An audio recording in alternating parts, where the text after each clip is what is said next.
ಪ್ರಮುಖವಾಗಿ ಭಾರತೀಯ ಜನತಾ ಪಾರ್ಟಿ ಕಡೆನೇ ಜನ ಬೆಂಬಲ ಇರ್ತಕ್ಕಂಥದ್ದು.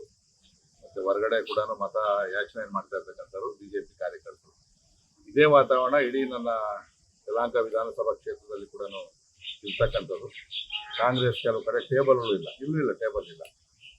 ಸೊ ನಾವು 100 ಭಾಗ ಚಿಕ್ಕಬಳ್ಳಾಪುರ ಲೋಕಸಭಾ ಕ್ಷೇತ್ರವನ್ನು ಅತ್ಯಂತ ಅಧಿಕ ಬಹುಮತಗಳಿಂದ ಗೆಲ್ತಕ್ಕಂಥ ಎಲ್ಲ ಸನ್ನಿವೇಶಗಳು ಕೂಡ ಇದೆ. ಈಗ ನಾನು ಕೂಡ ರೌಂಡ್ಸ್ ಹೋಗ್ತಾ ಇದ್ದೀನಿ. ನಾನು ಬಟ್ ಎಲ್ಲ ಕಡೆಯಿಂದನೂ ಫೋನ್ಗಳು ಬರ್ತಾ ಇರ್ತಕ್ಕಂಥದ್ದು. ಜನ ಅದರಲ್ಲೂ ಎಸ್ಪೆಷಲಿ ವಿದ್ಯಾವಂತರು, ಯಾರು ಅಪಾರ್ಟ್ಮೆಂಟ್ ವಾಸಿಗಳು ಮತ್ತೆ ಬಡಾವಣೆಗಳಲ್ಲಿ ಇರ್ತಕ್ಕಂಥವ್ರು, ಅವರು ಬೇಗ ಬಂದು 6:30ಗೆ ಕ್ಯೂನಲ್ಲಿ ನಿಂತ್ಕೊಂಡು ಈಗಲೂ ಕೂಡ ಅವರೇನೆ ಹೆಚ್ಚಿನ ದೊಡ್ಡ ಸಂಖ್ಯೆಯಲ್ಲಿ ಇರ್ತಕ್ಕಂಥದ್ದು.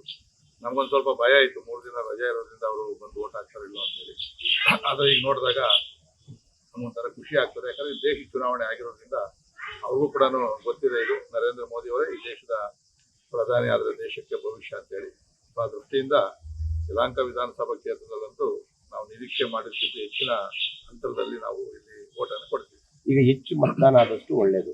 ಮತದಾರರಿಗೆ ನೋಡ್ರಿ, ಇದು 5 ವರ್ಷಕ್ಕೊಂದ್ಸರಿ ಬರ್ತಕ್ಕಂಥ ಒಂದು ದೊಡ್ಡ ಹಬ್ಬ.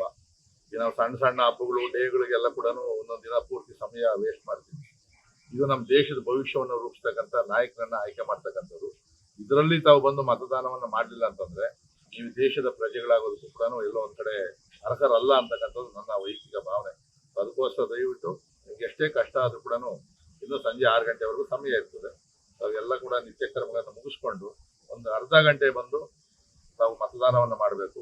ಎಷ್ಟೋ ಸಮಯಗಳನ್ನ ಬೇರೆ ಬೇರೆ ಕಡೆ ವ್ಯರ್ಥ ಮಾಡ್ತೀವಿ.